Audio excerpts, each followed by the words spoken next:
अस्सलाम वालेकुम students, hopefully you are fine.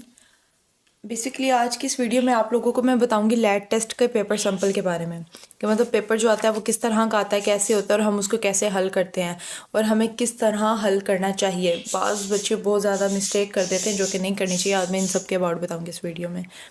पहले ही मैं एक वीडियो बना चुकी हूँ जिस पे मैंने आप लोगों को बताया था कि व्हाट इज़ लैट, के मतलब लैट क्या होता है और ये ला एडमिशन टेस्ट हम क्यों देते हैं, किस लिए देते हैं और कौन सी क्लास के बाद दे सकते हैं, क्या कर सकते हैं वगैरह। मैंने सब कुछ आपको बताया था।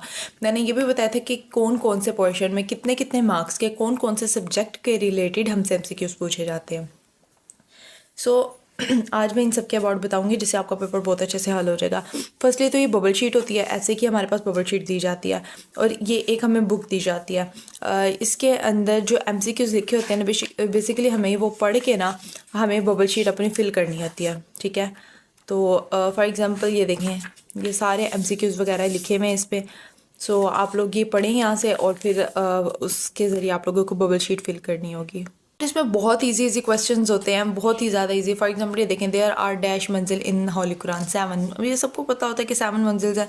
अच्छा, इसका ए है ना, तो ये कौन सा 53 MCQs है और ए इसका आंसर है। अब यहाँ पर देखें कहाँ है 53, ये रहा 53 और ये ए को हमने पुट कर देना।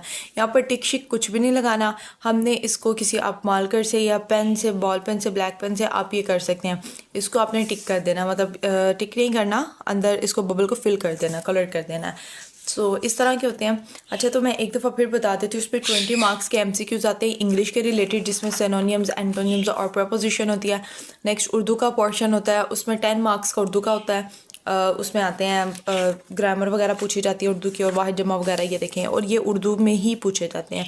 इसके बाद मैथ का 5 मार्क्स का होता है पोर्शन और जनरल नॉलेज का 20 मार्क्स का होता है, जिसमें ज़्यादातर हमसे पूछा जाता है कि मतलब कंट्रीज़ की करेंसी के अबाउट बताएं और उन्हीं कंट्रीज़ के कैपिटल्स वगैरह के अबाउट बताएं। ये पूरे वर्ड की होती हैं।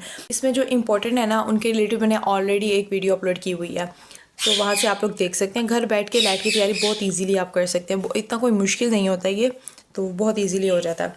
अच्छा, तो 10 मार्क्स का फिर इस्लामियात का पोर्शन होता है, 10 मार्क्स का पाक स्टडी का होता है। इस तरह से टोटल 75 मार्क्स का ये MCQs वाला पोर्शन होता है और 25 मार्क्स का जो होता है वो दूसरा होता है।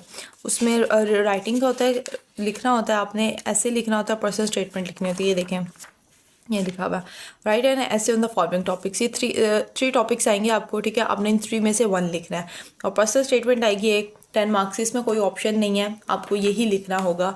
और जो ऐसे वो ऐसे और पर्सनल स्टेटमेंट, ये दोनों आप इंग्लिश में भी हल कर सकते हैं और उर्दू में भी कर सकते हैं। मैं वैसे आपको प्रेफर करूँगी कि आप उर्दू में करें, लेकिन अगर आपकी इंग्लिश ज़्यादा अच्छी है तो आप इंग्लिश में कर सकते हैं। मैं उर्दू का इसलिए कह रही हूँ बिकॉज अगर आपकी इंग्लिश में एक ग्रामर मिस्टेक भी होगी तो आप लोगों के नंबर कटेंगे। इसमें मेन एक और इम्पॉर्टेंट बात कि इसमें ऐसे वैसे नहीं लिखते जैसा कि हम पिछले क्लासेस से लिखते आए हैं। इसका मेथड कोई और होता है, ठीक है। ऐसे का भी, पर्सनल स्टेटमेंट का भी, ये कैसे लिखते हैं इनके अबाउट मैंने अलग एक वीडियो बनाई हुई है, अपलोड की हुई है, आप लोग वहाँ से देख सकते हैं। सो ये बहुत ईजी सा टेस्ट होता है। पर्सनल स्टेटमेंट में हमें बताना होता है कि हमने अपनी राय देनी होती है कि जैसे इन्होंने पूछा, एक लम्हा जब आपकी ज़िंदगी का सबक सीखा, ठीक है। एक ऐसा लम्हा बताना है जिसमें हम लोगों ने अपनी ज़िंदगी का एक बहुत बड़ा लेसन सीखा। हम कोई भी इसमें एक्सप्लेन कर सकते हैं। बेसिकली हमें अपनी राय देनी होती है कि क्या करना चाहिए। इसकी मोस्ट इंपॉर्टेंट बात जो कि स्टूडेंट्स होते हैं वो गलती करते हैं, वो इंग्लिश के पोर्शन से स्टार्ट करते हैं, जबकि सिनोनिम्स, एंटोनिम्स और जो प्रपोजिशन वगैरह, ये जो चीज़ें होती हैं ना, ये कोई इतना नहीं होता कि मतलब ये आप लोगों को सारी 100% आती हैं, ठीक है। कोई ना कोई ऐसी ज़रूर होती है जो आप लोगों को नहीं आ रही होती। HEC ने हमें कोई सिलेबस नहीं बताया गया कि इसके अकॉर्डिंग आप करेंगे, जो हमने पिछले 10 सालों में पढ़ा होता है उसके रिलेटेड आती हैं। तो मैं आपको ये सजेस्ट करती हूँ कि जब भी आप पेपर हल करें, आप वो वाला पोर्शन से हल करना स्टार्ट करें जो आपको पहले आता है। फॉर एग्जांपल अब देखें, अगर आपको इस्लामियात के या उर्दू का, चले उर्दू का लगा लेते हैं, उर्दू का पहले आता है तो आप उर्दू से स्टार्ट करें। पीछे वालों को आप पढ़ें भी नहीं, पढ़ना भी नहीं है, आप सीधा उर्दू पे हैं, ठीक है। उर्दू का देखिए 66 से क्वेश्चन, कहाँ है यहाँ पर 66 देखें, ये रहा 66, ठीक है। आप यहाँ से पढ़ना स्टार्ट करें, जो जो आंसर है यहाँ पर फिल करना स्टार्ट करें। मतलब ऐसे करके पोर्शन जो आपको ज़्यादा अच्छे से आते हैं आप वहाँ से स्टार्ट करें। फिर सारे MCQs करने के बाद आप ये करें, ऐसे और पर्सनल राइटिंग करें। इसमें बेसिकली आपको जस्ट 2 आवर्स का टाइम मिलता है, आपने उसके अंदर अंदर पूरा करना होता है इसको, और ये इजीली हो भी जाता है। बहुत ईजी है, बहुत ज़्यादा ईजी है इसमें। अगर आप 1 मिनट में एक MCQs करते हैं ना तो आपके 75 मिनट्स मतलब जाएंगे MCQs के पोर्शन में। नेक्स्ट आपके पास 35 मिनट्स बच जाएंगे, जिसमें से आप 15 मिनट्स देंगे पर्सनल स्टेटमेंट को एंड 20 मिनट देंगे ऐसे को। सो आपका ये सारा कुछ क्लियर हो जाएगा इंशाल्लाह। और अच्छा, जैसे जैसे ये डेट्स वगैरह आती रहेंगी ना, मैं आप लोगों को बताती रहूँगी कि कब है लैट टेस्ट कंडक्ट हो रहा है वगैरह। ये एक साल में आई थिंक सो 4-4 दफ़ा ये होता है कंडक्ट, HEC करते हैं। इनके अबाउट जोन सी चीज़ें इंपॉर्टेंट है ना ज़्यादा, ठीक है, वो मैंने ऑलरेडी बताई हुई है सोशल मीडिया पे। कुछ मैंने MCQs वगैरह के अबाउट बताया, पर्सनल स्टेटमेंट ऐसे का तरीका बताया हुआ है, और आप लोग वहाँ से देख लीजिएगा। इंशाल्लाह आप लोगों की बहुत अच्छी तैयारी हो जाएगी। अल्लाह हाफिज़, टेक केयर, दुआ में याद रखिएगा।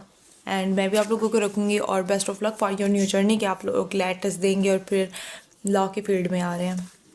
Best of luck for your test, और अल्लाह हाफिज़, टेक केयर।